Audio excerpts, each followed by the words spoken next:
Hello and welcome back to Not Without My Sister, the podcast where two sisters talk about whatever they feel like talking about that day. Sorry for the little unscheduled break that we had. Rosemary, was in Ireland for a couple of weeks, and Beatrice, across the table from me, was in Fort Wayne, but also has had an incredibly busy couple of weeks with work and with kids. And as usual, there's always a kid running a fever with a high temperature, puking somewhere. But we're really sorry for the break, and we are back now, hopefully with a bang. Beatrice, do you feel rested after your unscheduled break? I'm going to say no. We're just never going to feel rested again. No, I don't feel rested. I feel exhausted since the pandemic since lockdown stopped, basically. I feel absolutely exhausted. I haven't gotten back into anything resembling normalcy. Maybe it was like it's such a weirdly unscheduled moment that I actually, for the first time ever in my life, like had to stop doing things. And even though it was strange to acclimate to, I then recently was thinking that it was probably the first time in ages that I just did things around the house, just garden, just did all these things. Now I'm like, when am I going to do a jigsaw? Yeah, I'm like, when am I going to do a jigsaw? I did jigsaws for a long time now. Like, when am I going to? Why is the garden so annoying? Why is it Sunday night? You know, you sound like Bo, your 8-year-old. Yeah.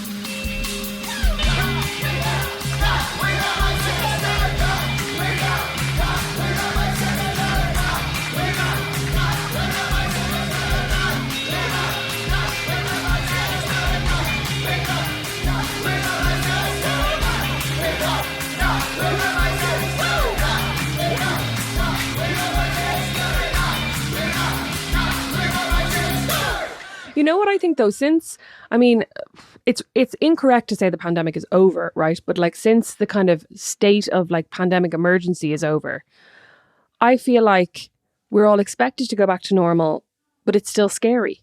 Do you know what I mean? I'm still very stressed about it, and I know you are too. Like there's still this anxiety around COVID. Like I haven't got COVID as far as I know, which makes me even more worried because I'm like, well, I could still get it. Whereas I feel like people who've got it in the last 6 months, at least you have a slight security that you're like, well, I'm vaccinated and I got it, so I'm probably not likely to get it. And I lived. Exactly. Yeah. Right. Sorry. And I mean, lived. if you did, yeah. But yeah, I just feel like it's kind of like we're expected to just. I don't know, it's like when somebody does something really, really shit, right? And then says sorry and you forgive them, but you can't go back to acting like normal. Do you know what I mean? So it like takes a period of adjustment, and I don't really know what that looks like for me. Because I'm still not... Like yesterday I went to the supermarket for the first time without a mask, and I had been wearing a mask to the supermarket and to kind of busy places, and I went kind of in the afternoon, I was doing a quick visit and I actually just forgot to bring a mask. And like, not because I don't wear masks places, but because I rarely go places. And I just found it really weird. I went to the cinema the day before yesterday and last week. And the first time I went in, it was pretty empty, but I really regretted not having a mask. I felt very uncomfortable for the whole thing. And every time people would laugh or breathe or do whatever, I would be very aware that they were of, the sporing invisible in your direction, particles moving in my direction. Exactly. And then also at one point somebody farted and I was like absolutely horrified thinking about that particle. Was it one of your kids? No, thinking about that particle going into my... Being that close to people, being that close to their bodily functions. Even though here, in the office, most people aren't wearing masks. We're in meetings. I still feel uncomfortable, too many people in a room. Mm-hmm. I don't know that will ever feel super normal. Yeah. Again, forever, because we just were made very conscious of of the danger of other people, that the dangers inherent in being around other people, and like the fact that we are so biological, you know what I mean? That there's so many viruses, etc., that we carry around. I know what you mean. Like we are little breeding grounds for lots of different things. You know what I mean? Yeah, no, I do know what you mean. Like, yeah, I'd never been quite so aware of other people's germs as I was during the pandemic, and I don't know. Yeah, like to your point, I don't know if I won't ever not be aware of it again. Yeah. And I even, which I slightly regret now, like I got the new Apple Watch because I was like, it has a hand washing function. It tells you to wash your hands for exactly 20 seconds. But like I used to be very Sanferian about washing my hands. Like I would wash them, but like quickly, you know what I mean? Whereas now I definitely am more like soap everywhere, trying to count the 20 seconds. I'm going to watch you washing your hands because I want to see if you do. Do you wash under your nails? Yeah. Do you? You're supposed to. No. I am watched supposed a to? thing. I watched a thing by That would take 20 seconds on its own. I watched a thing by a scientist washing his hands, and then they put soap on their hands, but it had like that green, light Yeah. goo on it. This was during the pandemic, and it was to show you how to wash your hands. And the part that I never do is the front of my fingers. Now I do it all the time. Oh. Yeah, I think I do the front of my fingers. I definitely don't do This it under part, my nails. do you rub that like that? Like that? Yes. Like this? The way I'm rubbing Exactly it. like that, Do Beatrice. exactly that. Exactly that. Okay, We should good put up a boomerang of Beatrice showing you how to wash your hands because it's quite disturbing. It's good, right? Yeah. I don't do under my nails, but I was actually going to say I should get a nail brush, but then I feel like that's very unhygienic. It just sits there for ages. When you're washing your hands, just get the soap under your nails and clean under your nails too. Then you don't need an Apple Watch. You just need to actually be doing it the right way around, and then it would take you longer than 20 seconds anyway. God, it would take about an hour. Oh my that rate. Anyway, as I mentioned at the top of the show. Did you? Professional. Yes, Oh my I went God. home to Ireland. I don't think you did mention it. You mentioned that in the first take, and then you redid it. So no. The I reason said we're taking a break. The reason we had this, we didn't take a break, as Fox says. We're waking up. We didn't wake up. Now we're back together. Who's breaking up? According Me to and Fox. Me and Fox. Oh. I love you, Mom. I will marry you with this wing. I said, what do we do now that we're married? We wear wings. Oh, I know. And last night he said to me, I'm so happy that I'm married to you, Mom. A woman I used to work with at the Irish Times was telling me that her son had his first girlfriend. I think he was like 8 or 9 at the time or something. And she said to him, oh, right, what does that entail? And he went, well, Mom, there's a lot of smiling. Jesus, I wish my kids would get girlfriends. Well, I was just about to say 8-year-olds today are probably not that innocent. That was a good 15 years ago. God, love them. That's adorable. Well, I don't know. There's a couple of 8-year-olds around here who believe in the tooth fairy. Not my 8-year-olds. Some 8-year-olds. I think your 8-year-old would probably do a lot of smiling with his girlfriend. Oh yeah, Nash when he was 8 wouldn't. No. Just stop naming and shaming. Sorry, but your other unnamed older child when he was 8. Well done. Well, no, the other day you called me up and you were like, "Oh, one of the kids really believes in the tooth fairy. Is he too old? Should I tell him?" Next thing you know, Fox comes barreling out of nowhere. The tooth fairy's not real. It was age 4. I was like, I think that's your answer. Oh God. Anyway, yes. So look, you're looking delighted now. It's good to see a smile back on your face, a mediocre smile. You've been quick to anger this week. I'll give you that. Oh God. I've been driving you mad with everything that I was saying. Dad has been not quite as chill as he was last time he came over, but Mom says he's getting really grumpy in his old age. Mom, meanwhile, remembers absolutely nothing that I say to her and is making like ferocious claims of like absolute what's it called, like revisionist history. Correct, revisionist history. I pointed out to her the other day, here is the sunscreen for the kids when you go out in the back garden. Oh God. I said, I actually took her hand and walked her up to the windowsill and said, here is the sunscreen. And then when I came home that evening, it was like, thank God for your sister, or your children would be covered in bug spray from head to toe. I was like, why would they be covered in bug spray? Because you pointed at the bug spray. She brings me to the other side of the kitchen to a totally different shelf. And just now I said, listen, don't give me any more. She goes, where's the sunscreen? And I said, listen, I'm not going to be showing you any more sunscreen. Find it yourself, because I'm going to get accused of showing you bug spray. You did show me the bug spray, Philip. I have a witness. Philip, didn't she bring us? I was like, I can't do this. I can't do this. I have a witness is the worst thing Judge Judy ever told that woman. I have a witness. Yeah, exactly. She loves a good bit of Judge Judy. But anyway, so you came back.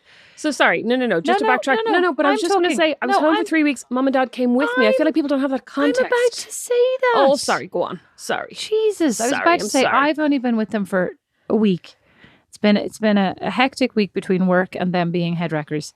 Love them, but head wreckers. And you have been with them now for 4 weeks, because you went to Ireland, stayed with them, visited every friend, every cafe. Yeah. Everything. Spent 2 weeks straight with them in isolation in the airport, travelling back. Basically, that one day took 2 weeks. Oh my God, it felt like that, did it? Yes. Well, you also had to turn up the airport super early because of the Dublin airport mayhem. Yes. And how was it? And then you came back, and then I will say that I don't think returning to glorious Fort Wayne was all you were expecting. Now, admittedly, the pool's still not fixed, so that's part of the downer. It's not helping. It's not helping the general mood. But how was your trip? My trip was, you know what, so obviously I hadn't been home since before the pandemic, right? So I came here March 2020, hadn't been home since then. You came here single, footloose, fancy free. Yeah, footloose and fancy free, not thinking when was the next time you thought you'd be home? I thought I'd be home in May for my friend's wedding, and then I was going to come home again in September, just for a casual visit. You were dating Brandon, but not like long distance. You could have come back and hated him. Yeah. You didn't know what to expect. Did not, no. He was living in a house up north in Fort Wayne. Yeah, on his own. I came back to stay with you, and then eventually I moved in with him that July, and then we bought our house the following March, I think. So 2.5 years later, you then had a baby. Yeah. You went home a very different person than the innocent, naive girl full of dreams in her pockets who arrived on God, these. yeah. On the I US left shores. an innocent virgin and I came back a mother. I'm not sure about that. If anybody who's about to read your book, I'm not sure they're going to think that's true. Oh, you know what? My highlight of being home was we went for dinner in our cousin's house, and our cousins, two of our different cousins' kids were there, right? One of them's 15 and one of them's, I think, 21 or 22, maybe 20 or 21. And I think our Aunt Elizabeth said to me, tell the guys about your book. And I was like, well, I'm writing a book about all the men I've slept with. Dad, meanwhile, nearly choked on his chicken. What was he expecting? Does he not know the topic of this book? Well, I think until then he hadn't heard me describe it as such. He had heard me say, I'm writing a book about my dating history. Well, he's definitely, whatever you told him, he's definitely shocked by some of the details. Some of those details have he said to me, he goes, is it not, do I have to read this book? I said, I'm not sure. I said, I'm not sure you have to. In fact, I'm not even sure I'd recommend you reading it. Then Don's like, I'm not reading it. You don't need to read it. I go, you are reading it. Don goes, I can't look at Rosemary again. I don't need to know these things about her. He's such a prude. Who would have thunk it? Well, I published an excerpt on because I'm publishing it with Unbound, which is this kind of crowdfunding platform, and you can put updates about how it's all going, right? So when I submitted the manuscript, I put up an excerpt, and one of the lines in it is about this guy that I was dating who, out of nowhere, put his thumb in my bum. What? Why a thumb, Beatrice? Would you not start with, like, if you're going to start with a pinky? Rosemary, why your bum? Like, if you're going to do something with your thumb, why does it have to be bum related? Well, we were having sex, so Why I suppose couldn't that he was give the you a only thumbs available. up? Why couldn't he be like, yay? Why couldn't he just say, Poor let's have a Dad. thumb war if he wanted to do something with his thumb? Exactly. But yeah, I think Dad read that excerpt and was a bit shocked. So I think, Oh my God. Poor Dad. I know. Oh, I know. Anyway, so yeah, we were at dinner and I was like, well, it's about blah, blah. And I started kind of saying to them, well, it's about dating and it's about kind of the different ways in which I changed myself for men, or the ways in which I like so desperately wanted a man that I would basically do whatever, allow him to put his thumb in my bum. I didn't say that at dinner, to be fair. God. But I mean, afterwards, Mum was like, I don't think that was an appropriate conversation. What? Yeah, they were loving it. But like, they're 15 and I know. 21. What's she expecting? I know. I was like, he's 15. She was like, he's a child. Maybe that's what I should call my book, Thumbs and Bums. Now I'm thinking, how much does Mom know about thumbs and bums? I'd say if you said that to her, she'd be like, I feel like this should be a term like hitchhiker, bum thumber, thumb bummer. tub thumping. There's a whole song What? about it. Tub thumping, is that No, thumbs and bums? No, I don't think so. I get knocked down, Oh. but I get up again. You're never gonna keep me down. I get knocked down, but I get up again. You're never gonna keep me down. What's this got to do with thumbs and bums? That song is called Tub Thumping. It just reminded me of it. The sound of the word tub thumping, thumb the bum, thumb tub. No, nothing to do with Anyway. One is not related to the other. Okay, did you manage to go to any of your favourite restaurants? Yes, I went to. Okay, do you want me to give you some detail? No. Well, I'm going to give it to you anyway. Okay. You're just supposed to say yes. That's so rude. I went to Eddie Rockets. They've taken the sweet potato fries off the Oh, menu. I saw you at Eddie Rockets. I was raging. Oh my God, Dad was raging as well. Mum and I went without him. I also noticed that I got very few updates. I got very few texts from either you or Mom and Dad I was during very busy. I kept going, hey, at one point I even had to text, I'm still here. Thanks for ignoring me for 3 days. It was like, seriously, nobody cared about me while you were gone. Oh no, I actually really missed you, and I kept wanting to Don't call you, and then bother. I'd be like, oh, she'll be in bed, Don't or I'll be in bed, or Don't she's in work. Bother. Anyway, went to Eddie Rockets, sweet potato fries off the menu, not happy. The chicken tenders were still delicious. The chocolate malt was not as delicious as I remembered. A lot can change in 2.5 years. Oh, maybe it tastes the same, and I've romanticized everything. But like, why are they gone? Like they're deliberately gone? The from sweet menu? potato Or fries, is yeah, sweet they've potatoes not available in the supply chain crisis. What's No, going they've on? replaced them with tater tots. What? Why? Why Don't would know. anybody Don't do know. that? I don't know. Tater tots are not a great invention. Maybe food trends, because I feel like food trends. Obviously food trends go through cycles, but I feel like there was a real trend of like health, and sweet potato fries were healthy, and now maybe there's a trend of like American deep fried trash, and that's why tater tots are on there. Well, you I did like get tater trotter tots. tots yourself for your own For our own partay. yeah, for your own party. Yeah. That's your I mean, upcoming party. I mean, like I do like tater tots, but I wanted sweet potato fries I don't understand tater tots. I don't understand the difference between tater tots and croquettes. and croquettes and hash. Like there's too many American potato things, and they all taste the same. Like Yeah, of they're just nothing. some kind of potato fried in oil, Yeah, right? yeah. I got Bombay Pantry, my beloved Bombay Pantry. Not as delicious as I remembered. Oh, don't be mean to Bombay Pantry. I mean, it was still delicious, right? But I just...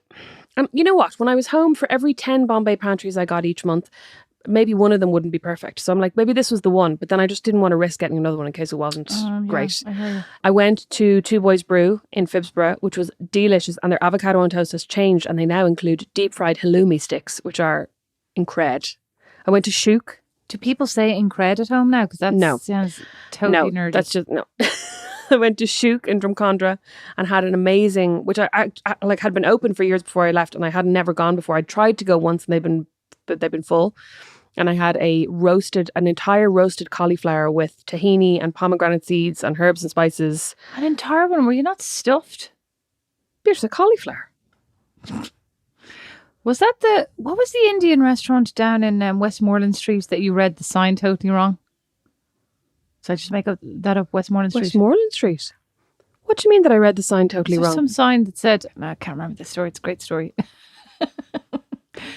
The Eastern Tandoori that we used to go to on South William Street is now gone. Oh. Well, it's been gone for years, to be fair. Oh, we did get Indian from Indie Spice in Nace, and that was amazing. Really? And it delivered to the house, and it arrived within 30 minutes. Really? Beatrice, I turned up for the books. I know, it was amazing. Oh, also got Chipper. Oh, Chipper. Dawn and I were thinking about the Chipper. Yeah, Chipper was really, really good. Sorry, Delicious, the Chipper. How do they make the chip? Like, doesn't matter how many vats of oil I could have. How do they make the chips soft? I don't know. Crispy. And crispy. I don't know. And just delicious. Delicious. And mum and dad even... Now, so mum and dad refused to get salt and vinegar in the Chipper because they claim that it makes the car smell too bad. As if. Yeah, so I was like, you need to get the salt and vinegar. And they did. Now, not enough. Like I would want them to squeeze it liberally. Properly. Both of them. Yeah. But it was really good. Fish and chips. My mouth's actually watering now. Yeah. Also had Marks and Spencer chocolate chip cookies, which I'd missed. Absolutely gross. Had lots of Super Queen sausages. Oh, you know what? Dad and I were having a Super Queen sausage conversation yesterday. What? Sounds weird. It does not sound weird. And Dad was saying he'd like to actually make his own sausages. What he actually said was skin his own sausages. Sorry, this is I said to Dad the other day, I saw a recipe for Super Queen sausages that you can make yourself. No, well, he said he would like to start making his own sausages. And I said I'd like to make Super Queen sausages. So actually it was my thought. Fine, I'll send you the recipe I found. No, I don't want your recipe, thanks. So then I looked up, I was trying to describe what it is about them that makes them the best sausages in the world. What would you say? I've no idea. The taste, I've no idea. The taste. Well, I was thinking they're very finely ground. They're very finely ground. There's something about the skin of a Super Queen sausage that is almost caramel-esque. Caramel. Like as in that when you have to cook them really well because some of the best part is like the skin, right? The bite of the skin. Yes. Yeah. Like other sausages don't do that. You've thought about this a lot. I have. And then I was said, you know what? I bet you there's something like monosodium glutamate, our favourite ingredient, is probably in there. It's like Mom likes to say that's in everything. Yeah, except she calls it monoglutamate. Yeah, exactly. And then I found a recipe that did have, but it was like somebody had dissected it. They were like, well, it says it's 3 grams of this and 4 grams of this, not more than 2 grams. Therefore, that by deduction, that must bring us to 0.28 grams of carb, but not this of sugar. And they came up with a recipe at the end that I was going to try. It looked delicious. Great, please do. I, by way of Dad, are going to try. You know, I have actually stuffed my own sausages before. Ugh, well, I'm not doing that. When I went to a Marks and Spencer press event where you could basically make your own sausages. So it was like icing, you know what I mean? You had to pipe the sausage meat into the Oh, no, skins. Dad would love that. Dad would love that. Did you eat it? Did you eat your sausages then? Or did you leave them? I actually can't remember. After handling them, I would hope I ate them and didn't just throw them out or expect anyone else to eat them. Left I don't really know them what as I a gift did. for somebody else. That sounds very you. I mean, true. So anyway, you ate Super Queen sausages galore. I ate rings around myself. Yeah, ate the Aldi croissants. Oh, I went to my friend Kira's house and her husband went and got pastries from No Messin Bakery in Smithfield, and they have a pastry called the Cardi B, and it's a cardamom and something pastry, and it is amazing. To die for. Incred. Amaze. Unbelievable. Oh, exactly. Okay, so yeah, but you know what? What I was going to say was after 2.5 years, I feel like I had built up, I have to see, like, I have to see all these people and I have to go to all these places. I have to do all these things that I've really, really missed. And I found the trip really stressful just because I had so many people to see and so many things that I wanted to do. And then also I had it in my head that I was somehow going to find time to relax. So like when the 2.5 weeks were over, I was like, God, I only got to go on one walk and I didn't really watch any TV and I didn't just chill out. And, you know what I mean? So I think next time I would next time I would do what you told me to do, which I didn't do this time, but I would do next time. I would go home and invite everyone over for lunch or drinks or something on like the first weekend, and then kill all the birds with one stone. And then after that be a bit more free, knowing that I had seen X amount of people already. You know what I mean? Rosemary, I honestly shuddered when I heard the reports of what you were up to.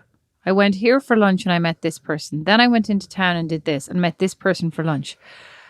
Did I say lunch twice? Went for breakfast. Did, yeah. But I'm sure I went for lunch twice more than once. Then I went and had coffee with so-and-so. And then I went and Brian Thomas and met somebody for dinner afterwards. And I was like, I feel sick. B, I'm exhausted.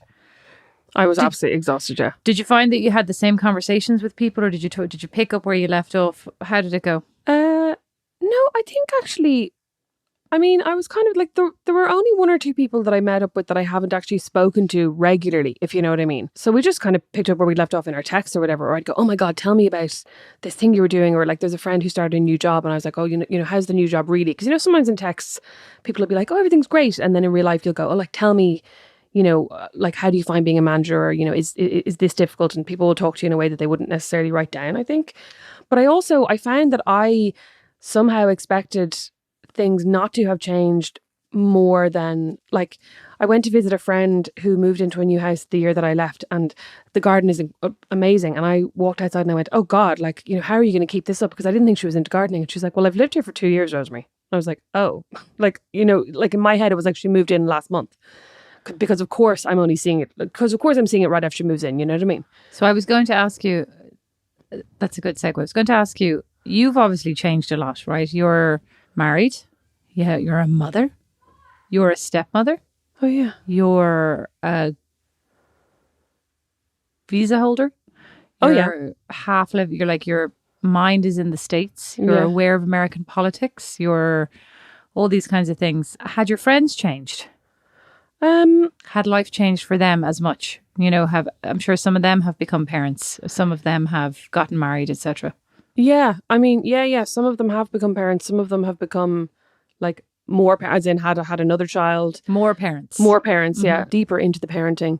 Some of them also have like practically adults now. Do you know what I mean? That like the last time I saw them, they had babies, and now they have like one of my friend's daughters who I last saw when she was 3 or 4, and I went, and I was like, oh hi, do you remember me? And she went, not really. But like was, totally grown up and like had her own thoughts and her own ideas and was like interjecting in conversations in a way that she hadn't been at all before because she was just a baby. I don't know that any of my friends expressed that to me, if you know what I mean, that I was like, oh, that they went, oh my God, things have changed so much, or that I noticed, you know what I mean, that I was like, oh, they're really different. There were some people who I was like, oh, you know what, I feel like we were closer before and we would have spent kind of more time together and just sat down and done nothing. But I also feel like I didn't give myself the time to do that with anyone, really, just to sit down. I think there was one day that I went over to Kira's and I hung out in her house for the afternoon, and that was lovely. But I didn't have time, or I didn't give myself time to do that with anyone else. So yeah, so I think I missed the feeling of just going over and sitting down and having a cup of tea and feeling like you can just sit and chat for hours, because I didn't have the hours to do that with anyone. And I think in hindsight, that was a mistake. Like it was very hectic. And then in the very last week as well, I just felt really sorry for the baby. And he was fine. Like he was fine. He was so well behaved and he was so good and like so happy and didn't, cause a fuss. But there was one day that like I went into town at about 9 a.m, walked, oh my God, that night I woke up in the middle of the night. I walked like 13,000 steps, which at one stage of my life wouldn't have been unusual, but now it's very unusual. And woke up that night and my hips were like I was aching lying in bed, like honestly in so much pain. I just felt sorry because I was out from like 9 a.m. until 7 p.m. with the baby. Do you know what I mean? So like, like he slept in his buggy and he slept in my arms a bit and I fed him and blah, blah, blah. But, he's out of any kind of routine. He's not getting his proper naps. And I just felt sorry for him. And so how did you feel about coming back here then? I'm sure there were elements like you were happy to be coming back and bringing Atlas back to see his dad, etc. But were you feeling like great, that trip accomplished everything I wanted to accomplish, and now I'm going back and I feel like, you know what I mean, that was a good solid block check, and then I can wait another year or whatever till I go back next time? Or how were you feeling about that going back? You know what? I was feeling absolutely fine about coming home. It was like, do you remember the time that you went to Ireland with Bo? And while you were in Ireland, Don bought some Ben 10 thing for Nash. And Bo then just wanted to get home to the Ben 10 thing. Yes, I remember distinctly. I feel like, so because while I was in Ireland, my shipment of stuff that I had shipped from Ireland to America that had left Ireland in October finally arrived in May. So I was then really looking forward to getting back here to opening my shipment, which was, we would do a whole nother episode about the disappointment of opening my box of pens and stuff. So stupid. Anyway, yeah, I really wanted to get back to open my shipment. I wanted Atlas to get home and see Brandon. And also because Mum and Dad were coming with me, it didn't really feel like leaving, if you know what I mean. Like, I think if I'd been leaving Mum and Dad again, that would have been much harder. So in a way, it didn't. I was just like, great, getting home to my shipment, getting home to Brandon, getting home to this, getting home to that. And it wasn't until I got home, unpacked my disappointing shipment, and the kind of dust settled on the trip, and I, you know, caught up with my sleep-ish. And then, so I'm home now, just over a week. I think after the first 3 or 4 days, on Monday or Tuesday, I genuinely felt as if I might be going slightly insane. Like, I felt really down. I felt really angry for no reason. I think I just, being home kind of really made it hit home for me, excuse the overuse of the word home, that I live here now and that I can't go back. Like, unless, you know, sometime in the future, if when our boys are a bit older, we decide to go back. But at the moment, because Brandon has shared custody with his ex-wife, we wouldn't be leaving without them. Do you know what I mean? So like, we're here, unless Brandon and I got divorced. And even then, would I go home with the baby and leave him here? I don't know, you know. So I just kind of had to think about, wow, like, I'm really here now. And I think being home and then being here, and just everything that's been going on in the news in America, the like rollback of Roe versus Wade, the shooting in Texas, like, so many horrific things have been happening here. So I'm like, why am I doing here? You know what I mean? So I had a kind of a panic moment, I think. And then this week, I just have been really struggling with my emotions.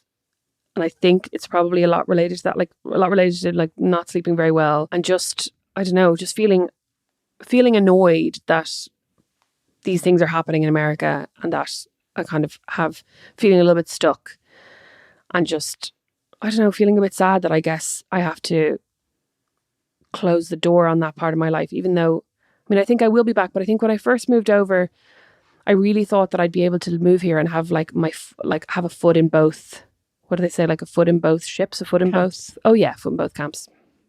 And that I'd be going home really often, because I was, well, when I first moved over and I was living with you, I was like, well, I'm going to be saving so much money on rent, I'll be able to go home all the time. Obviously, you save no money. Oh, you didn't? Anyway, and now I have a mortgage, so I'm really responsible. So obviously, my money just, Brandon gave me a whole conversation for. about how you were not responsible with your money. You were going to have to grow up. Good. Did he use those words? Going to have to grow up? He's dead. How dare he? He was sitting out in the garden. He was like, Rosemary, and I sat down to go through our money. He's like, and she just spends a lot of it. She doesn't leave money over from week to week. And I was like, who does? I was thinking in my head, but instead I was nodging. I was nodging. That's nodding sagely for those not in the know. I was nodging. But yeah, I thought I'd be going home a lot more often. Obviously now I have a baby, so it's kind of different. But I thought I'd be able to live both. You know what I mean? Go home for 3 weeks and then come back here for a couple of months, go home for another 3 weeks, and, you know, go home for like such and such's birthday, and then you be actually here. Probably can't, right? I think I just don't know that I want to anymore. I think it would be too hard to try and exist in both places. You know what I mean? I don't know. I think, because I was home and there were parts of it where I saw some of my friends and I was kind of sad, because I was like, oh, I'm not really in the know in this group anymore, because I'm not here. You know what I mean? I haven't seen anyone in 2 years and gone to anything. I think some of it is also not helped by the fact that the commute from Fort Wayne is not direct. Like if you lived in New York, I think it's easier to jump on a plane and be home in 7 hours. You know, whereas here it's a full psychological kind of warfare event where you have to get up, you have to get the flight from here to Chicago, hope nothing's delayed, have and then there's a layover, a wait of whatever, hours, So by the time, like, it's a bigger commitment if you want to go home for 3 days, like, which I would have done in New York, you know, Yeah. not like, it's not like Not it all was the super time, cheap, no. but Yeah. you could, it was available to me. Yeah. Whereas here, anything is, you have to tack on at least 2 days travel time. Yeah.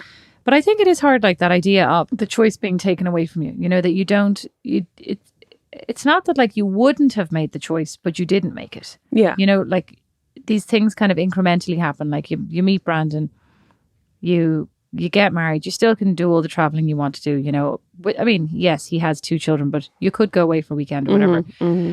Then suddenly, like you're saying, you buy the house, you have the baby. They're all logical next steps, but you kind of don't see the other doors closing as you're opening these as doors. you're opening you know? new ones, yeah. And I think like there are certain things in my own life that I liken it to. I mean, one of them is definitely moving abroad, and I always planned and still in the back of my mind think at some point I'll end up back in Ireland. But the more, now that you're here as well, I think, will I? You know, and mom and dad say they're going to come over and spend more time here. And I think, then what would I be going home for? You know, yes, I have friends and family there, but I have friends and family here now too, which is bizarre to think about, you know. And the other one is when I think about Don becoming a stay-at-home dad, that we thought that would be for a year or 2 years. Yeah, and it's only as, like, with every extra 6 months or every new job that you take, that the options, like the other options, close off from you. Not to say they can't be opened up again, but like you kind of, you narrow your pathway, you know, as you move with all the decisions you make. Yeah. You take one fork in the road and the other fork is way behind you then, and you can't go back, really. You know what I mean? Yeah, it's interesting. But I definitely found coming back much harder than I thought. And I also, you know, it's hard because, I mean, I've spoken about this before on the podcast, I'm sure. I know I definitely have. Of course, spoken about everything. Like, I suffer from depression and I'm on medication for it, and I've been feeling really, really well for a couple of years now. And, you know, like, not without moments of like being in a shitty mood. Like, that's, you know, I think that's normal. But I think this week I was like, oh my God, am I getting really depressed? Am I getting postnatal depression? You know, is this kind of, are my hormones all crashing after, because the baby's 8 months old now. So I'm like, is it the time that your body starts kind of shifting hormones again, basically getting ready to have the next baby? You know what I mean? Like, biologically, I might be a bit old for that. But like, so I have been in kind of a panic going, is this postnatal depression? Is it just my own depression coming back? Am I just sad and angry and depressed and like a bit kind of grieving the loss of Ireland in a way that I hadn't expected to? So all of that, then, like yesterday as well, I had a major meltdown and was like bawling my head off and like crying at Brandon and just saying kind of ridiculous things. And then the baby started crying and I went to pick the baby, and I was crying and the baby was crying, and it was like very, very dramatic, out of like a movie. The baby's wailing and I was like, I'm sorry, I can't stop crying. And the baby's like, and the two of us, this is when I just hung up the phone from you and I put the phone down the bed and was literally like weeping, and I was just holding the baby going, I'm sorry, it's okay, it's okay, it's okay. And you've forgotten also, and jet lagged. Right? And jet lagged, yeah. And then obviously like jet lagged and still getting up 3 times a night to feed the baby. Yeah, so I mean, I think you've answered your own questions in there. Like, there's a lot going on. Yeah. But I'll tell you one good thing that came out of the trip, now that you're looking a bit glassy-eyed. Would you like to hear it? All your new clothes? All my new clothes, but more importantly, your accent has gone back to being a nice, honest to God Irish accent. We were all relieved. Mom said... No, she didn't. Yes, she did. Mom said, were you happy to hear Rosemary's accent? No, she didn't. Yes, she did. And we hugged, we high-fived, and we thanked... You did not high-five. We did. And we said a novena. We did. And then you had a McDonald's. We did. She did ask me that, though. Did she? She did, yeah. My accent has not changed. Your accent 100%. When I called you on the phone that time, the one time we spoke, you were speaking. I said to you, thank God your twang has gone, and you ignored me. And I did absolutely ignore you. You did hear it, you see? Yeah, of course I heard it, Beatrice. I was in a rage. Well, you're welcome. And it sounds so much better. I missed you, though, I have to say. I missed you too. I missed talking to you. I was like, I mean, I didn't have time to talk to you, but like every day I was like, where's my child? I missed Beatrice? you too. I was an absolute fowler for like some of that time. And then when I would talk to you, I would be in a fowler for the first 3 minutes of the conversation. Then I'd be delighted. Then I'd hang up and be in a fowler again. I was like, only Rosemary cheers me up. Only, yeah, it was like my kids. Okay, I love them. They do cheer me up sometimes. Don, not recently, but usually. But not recently. But I don't know. I think it's been a hard time for us all waiting for this pill to be finished. That has, yes. That, I mean, not to, overdo the puns, but that seems very shallow. But you could be right. It's really hard being in a hot place. It's just very hard When being in you're- a house with all the kids off on summer, Oh yeah, all going berserk. yeah. And then I come home from school. That's what it feels like. I come home from work and Don's like, okay, now you entertain them. Oh god. Well, I mean, not quite, but no. I don't blame I know him what you having mean. I been know what you home with mean. them for the whole day now since yesterday. I'm like, oh my God, this is a lot. Yeah. Sometimes Brandon gets home and I'm like, yeah, I know you're tired. Take the baby. I'm Yeah. going to go and have a bath, or Yeah, I need to go 100%. and stare at my phone in the corner for 20 minutes. And I For 3 support hours. that with you. Anyway, So when are you next going home? Anything planned or not yet? well, so now the next step in my journey is that I have to apply for my visa or for my green card. So once I send in that application, I can't leave the country until I'm ready. I think I have to leave the country to go to the embassy to get it, if you know what I mean, or something. I need to figure it all out. But I can't re-enter the country until I've been granted my green card, basically. So I'm going to apply for my green card, and then whenever that gets granted, I will then start thinking about another trip home. But it probably won't be until next year, at least. What are we doing for Christmas? Mum and Dad are coming over. Oh, are They they? already have it all planned, yeah. Oh, well, they told me the other day they weren't coming. Oh. They're so mean to me. Very confusing. They are coming. Very mean to me. Maybe they just want to come and stay in my house. When am I going? Oh, yeah, they're welcome to. When am I going home? When are you going home? I don't know. Well, I was planning on going home this summer, but then realised we've none of our passport. Don and I were talking last night. Maybe we'll go home in August or September. Oh, that'd be nice. It would, wouldn't it? Yeah, and Brandon and I can move in here with our dog and our cat and Would you mind do your that? dog and cat. That I would don't know be- though. Vinny'd pee everywhere. Oh, for God's Our sake. dog. Okay. Never mind. Thanks for But getting my but hopes up. probably we could. I Never was going mind. to say Nobody probably we cares. could take Daisy. Nobody cares. Probably not Vinny. Sorry. Nobody cares. Oh, they do care. They Let don't us care. know if you care. Who's So going to mind Beatrice's animals? What was the best thing about Ireland? What was the thing that you were like, I miss this? Now was it the crack? Was it? Was it the great sense of humour? Was it the understanding that tea should be drunk? I was actually going to on say an the tea. I ongoing think it was basis? just the people dropping over to our house and us dropping over to other people's houses and going in and immediately getting a cup of tea and That is sitting yeah. down and having a Yeah. chat. And just I think I really missed all these different houses where I feel comfortable enough to go in and just plonk myself right down. You know what I mean? That I don't know I don't know that many people here well enough that I'd walk in and suddenly sit down on the couch and be like, make me a cup of tea, would you? That was what was nice. Oh my God. This sounds Being like waited on. absolute. Oh my God. Speaking of which, yesterday, long story, at baseball, a long game. They're all Americans- long games in America, aren't they? Americans love these weird games. Anyway, a long game. I was like, is this Rounders? Except 15 fun. times longer. Yeah. Yeah. And you seem to do an awful lot of standing on the field and not a lot of I actual know. American sport. football's the same, Beatrice. There's Yeah, a lot you're of right. standing around.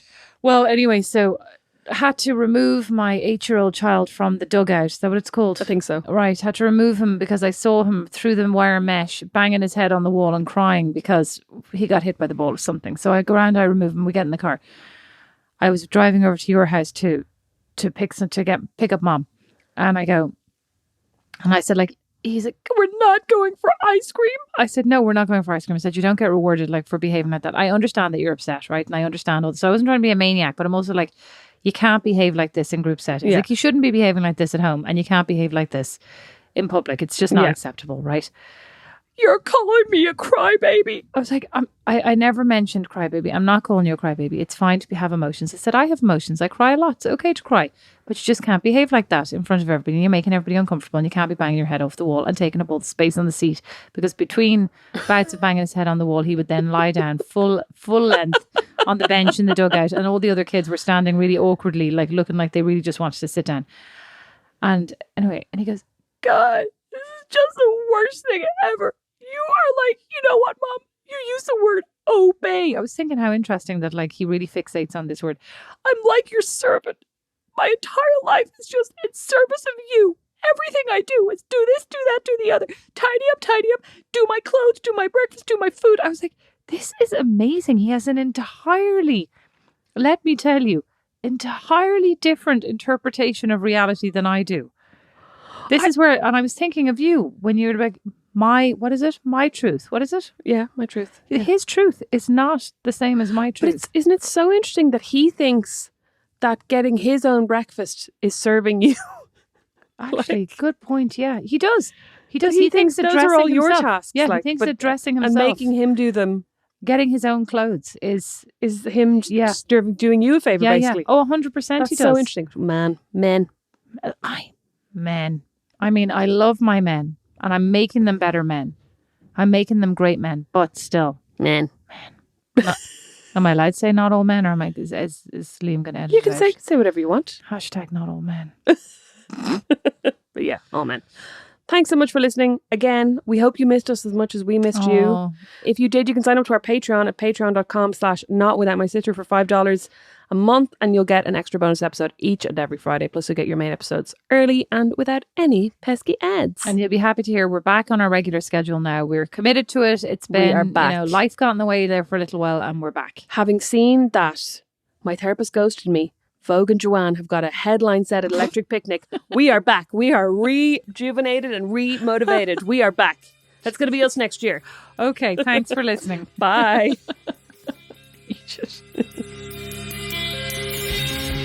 Not Without My Sister is produced by Liam Garrity, sound and original music by Don Kirkland, and our original illustration is by Lindsay Nielsen. Not Without My Sister is a member of The Warren, the home of great Irish podcasts. As is my podcast, Meet Your Maker. You'll find more great shows at thewarren.ie.